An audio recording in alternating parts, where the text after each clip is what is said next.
எங்க வீட்டு ருசியில நம்ம இன்னைக்கு பார்க்க போறது பால்பூரி. இது ஒரு பாரம்பரியமான இனிப்பு பலகாரம்.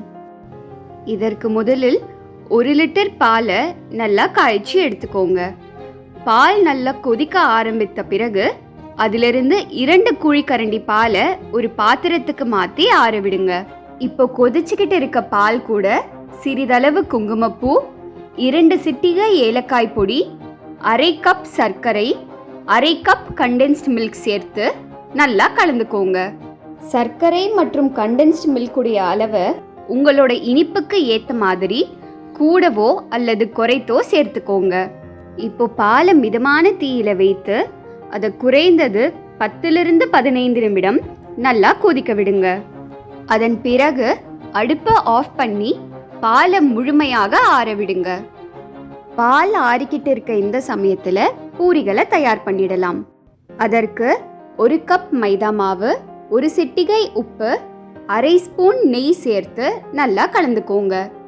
இதன் கூடவே காய்ச்சி ஆற வைத்த 2 குழிக்கரண்டி பாலை கொஞ்சம் கொஞ்சமா சேர்த்து மாவை நல்லா ஒரு சாஃப்டான டோவா நல்லா பிணைஞ்சு எடுத்து வச்சுக்கோங்க.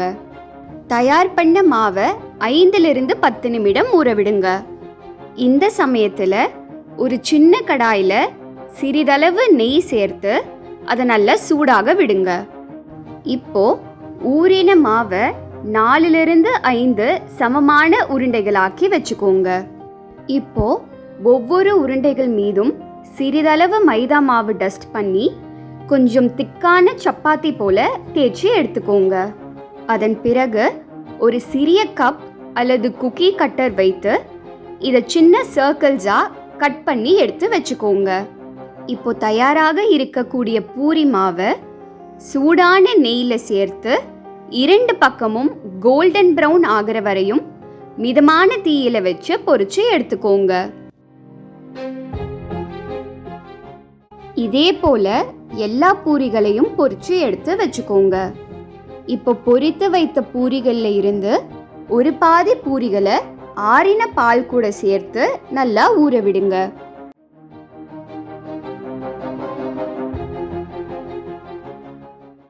அதன் பிறகு மீதம் இருக்கிற பூரியையும் பால் கூட சேர்த்து அதை நல்லா ஊற விடுங்க. இந்த சமயத்துல மீதம் இருக்கிற நெய் கூட சிறிதளவு முந்திரி பருப்பை சேர்த்து அது லேசா கோல்டன் பிரவுன் ஆகிற வரையும் வறுத்து எடுத்து வச்சுக்கோங்க. இந்த முந்திரிக்களை சிறு துண்டுகளாக உடைத்து பால் பூரி கூட சேர்த்து லேசா கலந்துக்கோங்க. இப்போ அருமையான பால் பூரி பரிமாற தயார். இந்த பால் பூரிய உடனே பரிமாறுறதை விட அதை குறைந்தது 1/2 மணி நேரமாவது ஃப்ரிட்ஜில் வைத்து கொஞ்சம் சில்லுன்னு ஆக்கி பரிமாறினால் அதனுடைய ருசி அட்டகாசமாக இருக்கும்.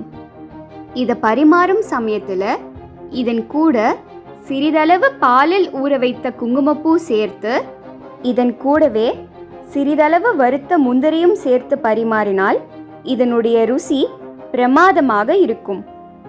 நல்ல இனிப்பான பாலில் ஊறின சாஃப்டான பூரிகள், இதன் கூடவே கொஞ்சம் முறுமுறுப்பு கொடுக்கிற வறுத்த முந்திரி இதை சேர்த்து சாப்பிடும் பொழுது இதனுடைய ருசி அட்டகாசமாக இருக்கும். நீங்களும் இந்த பால் பூரியை இதே போல செஞ்சு சுவைத்து இதனுடைய ருசி உங்களுக்கு எப்படி பிடிச்சிருந்ததுன்னு சொல்லுங்க.